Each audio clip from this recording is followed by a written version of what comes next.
ಎಲ್ಲರಿಗೂ ನಮಸ್ಕಾರ. ಸವಿರುಚಿ ರೆಸಿಪಿಗೆ ಸ್ವಾಗತ. ನಾನಿವತ್ತು ಈರುಳ್ಳಿ ಸಾಗು ಮಾಡೋದನ್ನು ತೋರಿಸ್ತಾ ಇದ್ದೀನಿ. ಈ ವಿಧಾನದಲ್ಲಿ ಮಾಡಿಕೊಂಡ್ರೆ ಚಪಾತಿ, ಪೂರಿ, ರೊಟ್ಟಿ, ದೋಸೆ ಎಲ್ಲದಕ್ಕೂ ಕೂಡ ಬಹಳ ರುಚಿಯಾಗಿರುತ್ತೆ. ತುಂಬ ಸಿಂಪಲ್ಲಾಗಿ ಮಾಡ್ಕೊಳ್ತಕ್ಕಂಥ ರೆಸಿಪಿ. ರುಚಿ ಅಂತೂ ಅಲ್ಟಿಮೇಟ್ ಆಗಿರುತ್ತೆ. ಒಂದು 10ರಿಂದ 15 ನಿಮಿಷದಲ್ಲೇ ರೆಡಿ ಮಾಡ್ಕೊಳ್ತಕ್ಕಂಥ ರೆಸಿಪಿ. ಬನ್ನಿ ಈ ಈರುಳ್ಳಿ ಸಾಗುನ ಯಾವ ರೀತಿ ಮಾಡೋದು, ಇದಕ್ಕೆ ಏನೇನು ಪದಾರ್ಥಗಳು ಬೇಕು ಅನ್ನೋದನ್ನು ನೋಡ್ಕೊಳ್ಳೋಣ.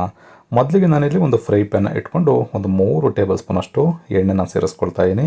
ಎಣ್ಣೆ ಚೆನ್ನಾಗಿ ಬಿಸಿ ಆದಮೇಲೆ ಇದಕ್ಕೆ 1 ಟೀ ಸ್ಪೂನಷ್ಟು ಸಾಸಿವೆನ ಸೇರಿಸ್ಕೊಳ್ತಾ ಇದ್ದೀನಿ. ಸಾಸಿವೆ ಸ್ವಲ್ಪ ಚಿಟಪಟ ಅಂತ ಸಿಡಿಬೇಕು. ಅದಾದ ನಂತರ 1 ಟೀ ಸ್ಪೂನಷ್ಟು ಜೀರಿಗೆ, 1 ಟೇಬಲ್ ಸ್ಪೂನಷ್ಟು ಕಡಲೆಬೇಳೆನ ಸೇರಿಸ್ಕೊಳ್ತಾ ಇದ್ದೀನಿ. 1 ಟೇಬಲ್ ಸ್ಪೂನಷ್ಟು ಉದ್ದಿನಬೇಳೆ. ಖಾರಕ್ಕೆ ಒಂದು 5ರಿಂದ 6 ಹಸಿಮೆಣಸಿನಕಾಯಿನ ಈ ರೀತಿ ಮುದ್ದಕ್ಕೆ ಸೀಳಿ ಸಣ್ಣದಾಗಿ ಕಟ್ ಮಾಡಿ ಸೇರಿಸ್ಕೊಳ್ತಾ ಇದ್ದೀನಿ. ಸ್ವಲ್ಪ ಕರಿಬೇವಿನ ಸೊಪ್ಪನ್ನು ಸೇರಿಸ್ಕೊಂಡು ಈ ಒಗ್ಗರಣೆ ಪದಾರ್ಥಗಳನ್ನ ಎಣ್ಣೆ ಜೊತೆನಲ್ಲೇ ಎಳೆ ಕಾನಲ್ಲಿ ಇಟ್ಕೊಂಡು ಒಂದು ಅರ್ಧದಿಂದ 1 ನಿಮಿಷ ಚೆನ್ನಾಗಿ ಫ್ರೈ ಮಾಡ್ಕೋಬೇಕು. ಇದಕ್ಕೇನೀಗ ಒಂದು 4ರಿಂದ 5 ಒಣಮೆಣಸಿಕಾಯಿನ ಸೇರಿಸ್ಕೊಳ್ತಾ ಇದ್ದೀನಿ. ನಾನಿಲ್ಲಿ ಗುಂಡು ಒಣಮೆಣಸಿಕಾಯಿನ ಸೇರಿಸ್ಕೊಳ್ತಾ ಇದ್ದೀನಿ. ನೀವು ಉದ್ದುದ್ದು ಬೇಕಿದ್ರೂ ಸೇರಿಸ್ಕೋಬೋದು. ಇದಕ್ಕೇನೀಗ 4 ಈರುಳ್ಳಿನ ಈ ರೀತಿ ಸ್ಲೈಸ್ ಆಗಿ ಕಟ್ ಮಾಡಿ ಸೇರಿಸ್ಕೊಳ್ತಾ ಇದ್ದೀನಿ. ನಾವು ಈರುಳ್ಳಿ ಸಾಗುನ ಮಾಡ್ತಾ ಇರೋದ್ರಿಂದ ನಿಮಗೆ ಆ ಸಾಗು ಜೊತೆನಲ್ಲಿ ಈರುಳ್ಳಿ ಸಿಕ್ಕಿದ್ರೇ ನಿಮಗೆ ಬಹಳ ರುಚಿಯಾಗಿರುತ್ತೆ. ಹಾಗಾಗಿ ಈ ರೀತಿ ಸ್ಲೈಸ್ ಆಗಿ ಸೇರಿಸ್ಕೊಂಡು ಈರುಳ್ಳಿ ಸ್ವಲ್ಪ ಮೆತ್ತಗಾಗಬೇಕು. ಒಂದು 2ರಿಂದ 3 ನಿಮಿಷ ಆದ್ರೂ ಈರುಳ್ಳಿನ ಚೆನ್ನಾಗಿ ಬೇಯಿಸ್ಕೋಬೇಕು. ಈರುಳ್ಳಿನ ಈ ರೀತಿ ಒಗ್ಗರಣೆ ಜೊತೆನಲ್ಲೇ ಚೆನ್ನಾಗಿ ಬೇಯಿಸ್ಕೊಳ್ಳೋದ್ರಿಂದ ಸಾಗು ರುಚಿನೂ ಕೂಡ ಬಹಳ ಚೆನ್ನಾಗಿರುತ್ತೆ. ಇದಕ್ಕೀಗ ರುಚಿಗೆ ಎಷ್ಟು ಬೇಕಷ್ಟು ಉಪ್ಪನ್ನು ಸೇರಿಸ್ಕೊಳ್ಳೋಣ. 1 ಟೀ ಸ್ಪೂನಷ್ಟು ಇದಕ್ಕೇ ಶುಂಠಿ ಮತ್ತು ಬೆಳ್ಳುಳ್ಳಿ ಪೇಸ್ಟನ್ನು ಸೇರಿಸ್ಕೊಳ್ತಾ ಇದ್ದೀನಿ. ಸಾಗು ಸ್ವಲ್ಪ ಕಲರ್ ಬರಲಿಕ್ಕೆ ಒಂದು ಚಿಟಿಕೆಯಷ್ಟು ಅರಿಶಿಣದ ಪುಡಿನ ಸೇರಿಸ್ಕೊಳ್ಳಿ. ತುಂಬ ಜಾಸ್ತಿ ಅರಿಶಿಣದ ಪುಡಿ ಸೇರಿಸ್ಬಿಟ್ರೆ ನಿಮಗೆ ಬರೀ ಅರಿಶಿಣ ಥರನೇ ಆಗ್ಬಿಡುತ್ತೆ. ಹಾಗಾಗಿ ಸ್ವಲ್ಪ ಅರಿಶಿಣದ ಪುಡಿನ ಸೇರಿಸ್ಕೊಂಡ್ರೆ ಸಾಕಾಗುತ್ತೆ.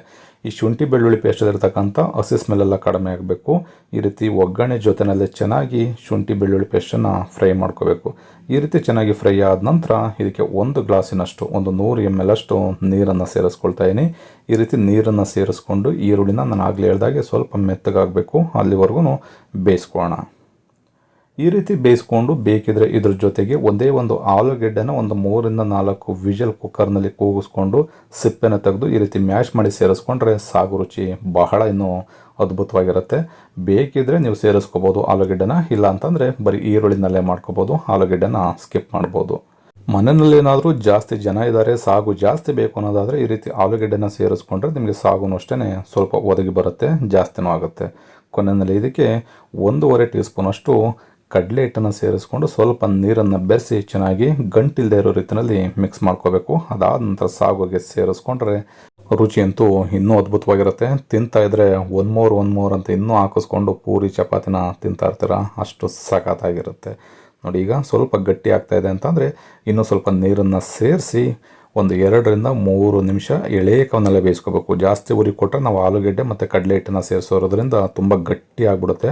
ಹಾಗಾಗಿ ಸ್ವಲ್ಪ ಏನಾರು ನಿಮಗೆ ತೆಳ್ಳಗಾಗಿದೆ ಅಂತಂದರೆ ಇನ್ನೊಂದು ಅರ್ಧ ಕಪ್ಪಿನಷ್ಟು ನೀರನ್ನು ಸೇರಿಸಿ ಎಳೆ ಕವನಲ್ಲೇ ಒಂದು 2ರಿಂದ 3 ನಿಮಿಷ ಬೇಯಿಸ್ಕೊಂಡ್ರೆ ಬಹಳ ರುಚಿಯಾಗಿರ್ತಕ್ಕಂಥ ಈರುಳ್ಳಿ ಸಾಗು ರೆಡಿ ಆಗುತ್ತೆ. ಕೊನೆಯಲ್ಲಿ ಬೇಕಿದ್ರೆ ಇದಕ್ಕೆ ಸ್ವಲ್ಪ ಕೊತ್ತಂಬರಿ ಸೊಪ್ಪನ್ನು ಮೇಲ್ಗಡೆ ಸೇರಿಸ್ಕೊಂಡು ನಾನು ಆಗಲೇ ಹೇಳಿದಾಗೆ ಚಪಾತಿ, ಪೂರಿ, ರೊಟ್ಟಿ, ದೋಸೆ ಈ ಥರ ಯಾವ ಡಿಶ್ಗಳ ಜೊತೆ ತಿಂದ್ರೂ ಕೂಡ ಅದ್ಭುತವಾಗಿರುತ್ತೆ. ತುಂಬ ಸಿಂಪಲ್ಲಾಗಿ ಮಾಡ್ಕೊಳ್ತಕ್ಕಂಥ ರೆಸಿಪಿ.